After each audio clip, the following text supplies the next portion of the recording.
Are you looking to run your own security guard training school? Check out guardcardtraining.com. We have state-approved security guard training materials, professionally printed and bound student manuals, PowerPoint presentations, knowledge checks, and final exams. Everything you need to run your own program. Just open the box and start teaching. guardcardtraining.com. Welcome to episode 10 of the Security Professionals Podcast. Don't talk to the media.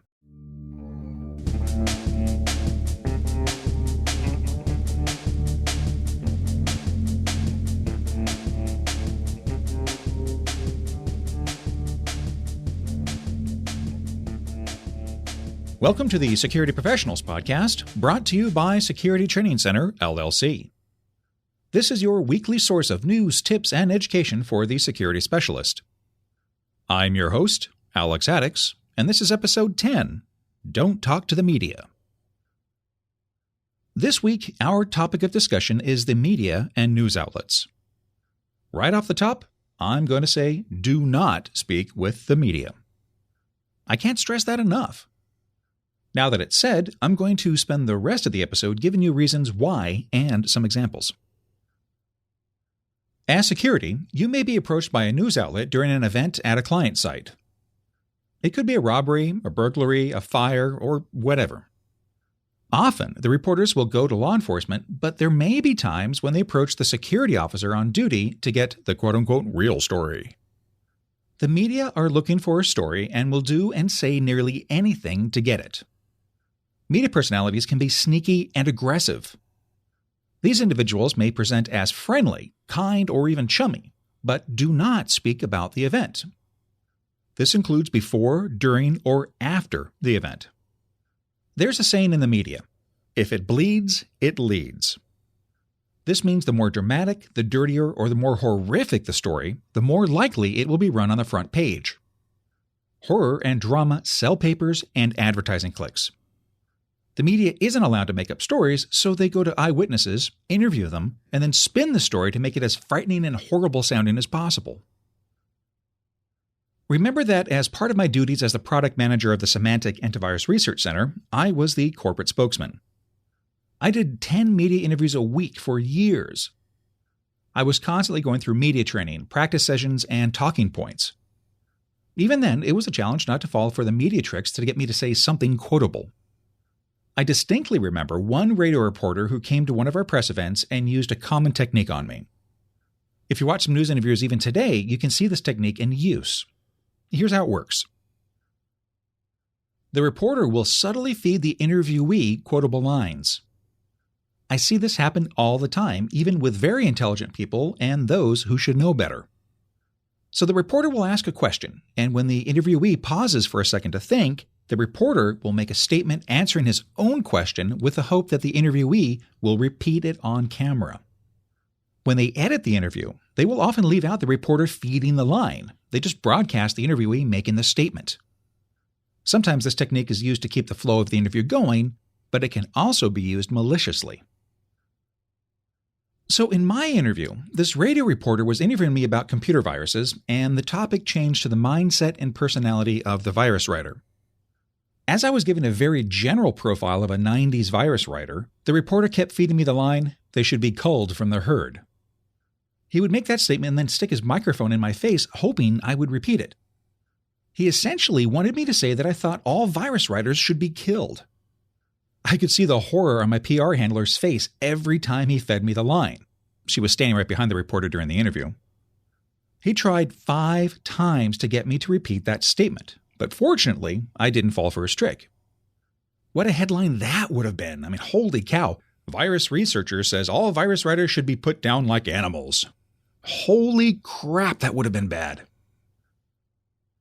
The reason that technique works is that when we are trying to formulate an answer to a question under stressful conditions, and someone feeds us a line that answers it well enough, we take the easy way out and just repeat what we've heard. Sometimes we even think that we thought of the answer. That's why no one without training should ever speak with the media. They come off as friendly, nice, and truly concerned, but their motive is to sell advertising. The media is not your friend. No matter how cute and flirty the reporter is, she is not going to ask you out on a date. She just wants a quote that she can use, and then you mean nothing to her. They are experts at information extraction and interview people for a living. You're just a normal person who experienced or witnessed a shocking event. You're tired and stressed and probably freaked out. It isn't a fair fight, and you're going to lose no matter how smart you are. Doctors, lawyers, and politicians, and the politicians are media trained, still fall for these tricks. We never had a problem lining up media interviews about computer viruses. In the 90s, they were super hot items. I was once asked if I ever had to stir the pot to get people interested in them. The answer was no, never. I usually spent the majority of the interview calming the reporter down and explaining that things were not as bad as people thought. They wanted nothing more than to hear me say that the world would come to an end on this date and this time because a computer virus was going to crash every computer in existence. They were often disappointed after speaking with me, which was just fine. And again, if it bleeds, it leads. And I was the guy patching up the wound. Do not talk to the media. Most employment contracts clearly state that employees are not allowed to speak publicly about company business, which includes crisis events. If approached by the media, the security guard should simply state that there is no authorization to speak with the media. If pressed for, just tell me what's happening, repeat that there is no authorization to speak with the media and direct them to speak with the public relations staff. If the reporter turns off the camera or recorder and asks again, do not answer the question. Even if the reporter asks for a response off the record, do not answer the question. Off the record does not mean anonymous, and the security guard could still be in violation of his employment agreement. Speaking with the media may result in termination. Media relations require specialized skill. A wrong word or phrase taken out of context can cost a company millions of dollars, and consumer confidence and stock prices can crash as a result. I have a gazillion nasty media stories, but that's not the purpose of this episode. And after listening to this, you might think that I hold the media in low esteem. I've had several close friends and even a niece that are reformed journalists. When I hear that friends of mine used to work in journalism but left the industry, I usually say something like, good, you got your soul back. Yeah, I'm talking to you, Paul Wilson of the Karate Cafe podcast. Do not speak with the media. Except for Paul Wilson. He's a reformed journalist and a martial artist, and his podcast is really good. You should check it out. I'm not certain if I said this earlier, so please excuse me if I'm repeating myself, but here we go. Do not speak with the media. Well, that will do it for this episode of the Security Professionals Podcast. If you have any tips you'd like to share with everyone, a comment on a show, or if you would like to suggest a topic for an upcoming episode, write into podcast@security-training-center.com. Or you can leave us a voicemail at 909-742-0649. I'd love to hear from you. Until next time, stay aware, stay safe. Joel Klein catches a 7 o'clock train after his evening CPR class at the American Red Cross. Ron Garrett's on the same train.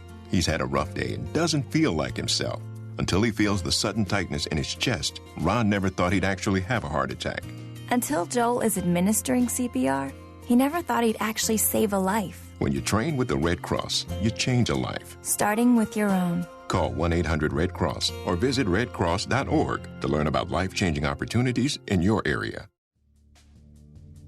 The Security Professionals Podcast is copyright Security Training Center, LLC. This work is licensed under a Creative Commons Attribution, Non-Commercial, No Derivatives 4.0 International License. An archive of previous episodes can be found at security-training-center.com/podcast.